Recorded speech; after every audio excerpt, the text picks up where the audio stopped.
పవిత్రమైన గోవు యొక్క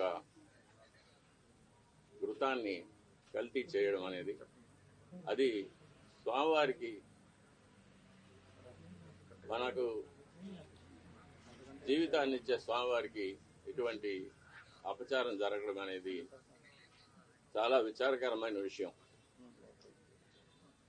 ఇవన్నీ చూసే పాపం కూడా మనం చేశామా అనిపిస్తుంది ఒక్కొక్కసారి.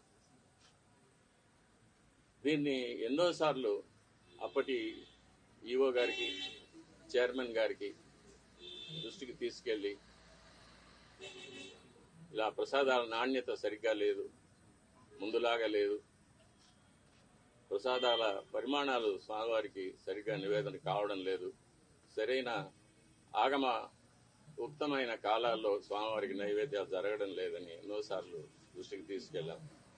కానీ లాభం లేకపోయింది. దీనికి మరొక కారణం నాది ఒంటరి పోరాటం అయిపోయింది.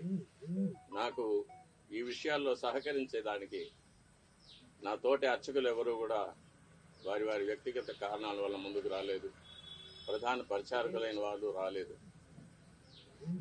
కాబట్టి ఇది ఈ 5 ఏళ్లు నిరభ్యంతరంగా ఈ మహాపాపం జరిగిపోయింది. ఫలితాలు కూడా నేను చూశాను, ల్యాబ్ రిపోర్ట్స్ చూశాను. ఇందులో కూడా వెజిటబుల్ ఫ్యాట్, అనిమల్ ఫ్యాట్, జంతువుల యొక్క కొవ్వు పదార్థం, స్థావరాల యొక్క జంగమాల యొక్క కొవ్వు పదార్థాలు కలిసినట్టుగా ల్యాబ్ రిపోర్టును చూశాను. పరిశుద్ధమైన ఆవు పాలతో తయారు చేసిన నెయ్యిలో అది స్థావరమైనా కానీ జంగమైనా కానీ కొవ్వు పదార్థాలు కలవడానికి వీలు లేదు. అది ఇంప్యూరిటీస్ కింద లెక్క వస్తుంది. అభ్యంతరాలు ఎవరు పట్టించుకోలేదు స్వామి. ఎన్నోసార్లు ఇది దృష్టికి తీసుకువచ్చాను, ఈఓ గారి దృష్టికి, చైర్మన్ గారి దృష్టికి,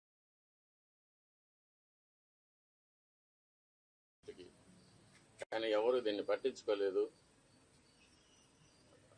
కాబట్టి అది అలాగే జరుగుతూనే వచ్చింది. నేను చూసి బాధపడటం తప్ప నేను ఇంకేమీ చేయలేకపోయాను. దీనివల్ల నేను చాలా ఇబ్బందులు పడాల్సి వచ్చింది. అయినా పర్వాలేదు, మా స్వామి కోసం నేను ఇది చేస్తున్నాను. మా స్వామి తృప్తిగా నైవేద్యాలు స్వీకరించి ప్రసన్నుడుగా ఉండి భక్తులను అనుగ్రహిస్తే అంతే చాలు. నా ఇబ్బందులు అది నాకు దాని గురించి నాకు ఎటువంటి కష్టం లేదు. నేను గత ప్రభుత్వం నా పైన చేసిన కొన్ని కోర్టు కేసుల వల్ల నేను ఆలయానికి దూరంగా ఉండవలసి వచ్చింది. అంటే ప్రధాన అర్చక పదవికి దూరంగా ఉండవలసి వచ్చింది. నేను ప్రధాన అర్చకుడిగా చేయవలసిన నా కార్యక్రమాలు నేను చేయకుండా నన్ను నిలిపివేశారు. కాబట్టి ప్రసాదాల్లో కల్తీ జరగడం అనేది ఒకటి. అది ప్రసాదాలు తిన్నప్పుడు కానీ, ప్రసాదాలు చూసినప్పుడు కానీ అది ప్రతి భక్తుడికి అర్థమైపోతుంది. ఇందులో ముందు ఉన్న సువాసన లేదు, రుచి లేదు, పవిత్రత లేదనేది.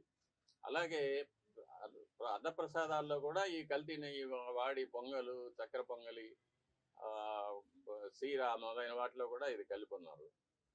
ఇది స్వామివారికి మా చేతులతోనే నైవేద్యం చేయవలసిన దురదృష్టం కూడా మాకు ఏర్పడింది. అది కాకుండా నైవేద్యాలు జరగడానికి స్వామివారికి ఏ వేళల్లో నైవేద్యాలు చేయాలనేది ఆగమ శాస్త్రం నిర్ణయిస్తుంది. దాని ప్రకారం కూడా ఒక్కొక్కసారి జరగడం లేదు. నైవేద్యం చేయవలసిన సమయాన్ని కూడా కుంచి 10 నిమిషాల్లో అయిపోవాలి, 15 నిమిషాల్లో అయిపోవాలి అనేది అర్చకుల మీద ఒక ప్రెషర్ పెట్టడం, త్వరగా ముగించమని చెప్పి వాళ్ళని తరమడం, ఇవన్నీ కూడా జరుగుతూ ఉన్నాయి.